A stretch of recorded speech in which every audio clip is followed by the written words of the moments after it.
legislative changes governing aged care were brought into effect from 1 July this year, and one area that was affected was accommodation. Joining me today is Aged Care Steps Technical Manager Lara Hanson to have a chat about this issue. Welcome, Lara. Thanks, Darren. So what are some of the elements of the new payment system? Well, previously to 1 July, there were two different payment systems, which made it really confusing for anyone needing to access aged care and understanding, well, exactly how much is this going to cost for my accommodation. So after 1 July, there is now one accommodation payment system that applies to everybody who's going into an aged care home. So this makes it easier to understand and more transparent to the end user exactly what they can expect from this change. And so what are exactly the changes and how can people sort their affairs out to make that work? Well, now everybody pays an accommodation payment. So what happens with that is that there's various ways in which you can pay for it. So it's a refundable accommodation deposit, known as a RAD. So it's no longer called a bond, because that was a bit confusing because people didn't understand that they actually got this money back. So calling it a refundable accommodation deposit is now telling you that's what it is and that's what happens when you leave. Now, if you can't pay as a lump sum, there are other ways. You can pay as a daily accommodation payment or a rental style payment. Now, with rent that you pay anywhere else, it's not refundable because, as I said, rent goes to the landlord and that becomes their income to use as what they will. Now, people can use a combination of these things, can't they? Yes, they can. So that's one of the unique things about aged care is that you don't have to pay as a lump sum or a rental style payment. You can choose to do a mixture of both. Now, that might sound a bit confusing in, well, how do I actually work out what are the components? Well, the way this works is that the standard lump sum amount, you look at that and say, how much of that can I pay? So you make that lump sum payment.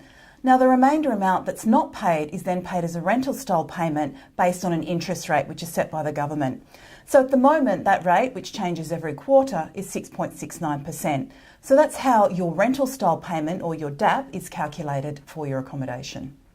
And so how much time do people have to decide which way they want to go on this? Luckily, you don't have to make this decision on the day that you move in. You now have 28 days to decide and get financial advice as to which is the best option for you to pay for your accommodation.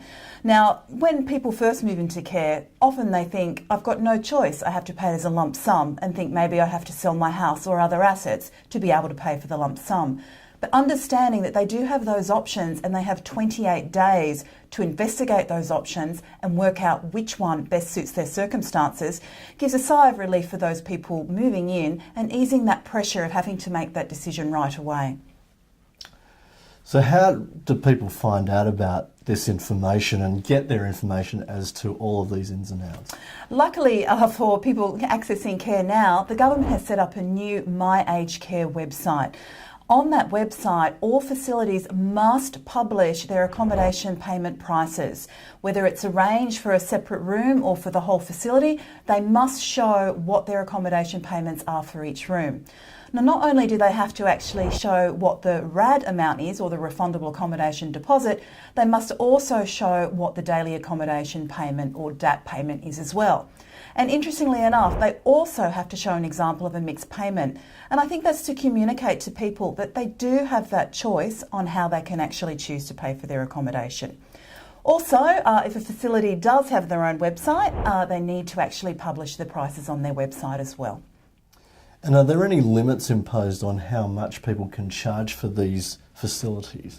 Yes, there is. So if a facility wants to charge more than $550,000 for their accommodation payment, they must get pre-approval from the government.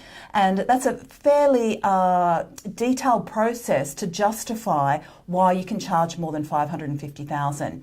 So generally those types of facilities is around probably 10% of facilities in Australia charge an amount above that, and it's more sort of geared towards the more wealthy in our community. So if they do want to charge a price above $550,000, they must get pre-approval. Now, for everybody else, they must adhere to their advertised price. So if they advertise accommodation for $300,000, they cannot accept a single cent more than that. Now, if perchance they do, what will happen is they will have to refund it to the resident. So they must adhere to that advertised price. So anyone researching facilities knows this is what it's going to cost me. There's no hidden agenda, and I can now go and get financial advice to see whether or not I can afford my accommodation choice. All right, well, thank you very much for your time today, Lara. No, thank you. Now, that's just one issue to do with aged care, but if you're interested to find out about more of the changes affecting this sector, Financial Observer is actually hosting a half-day aged care summit, both in Sydney and in Melbourne. We're presenting in Sydney on the 29th of September and in Melbourne on the 1st of October. In Sydney, it's going to be at the Sheraton on the Park, and in Melbourne, it's at the Sheraton Hotel. So please visit the website and register now if you'd like to find out a little bit more about this subject.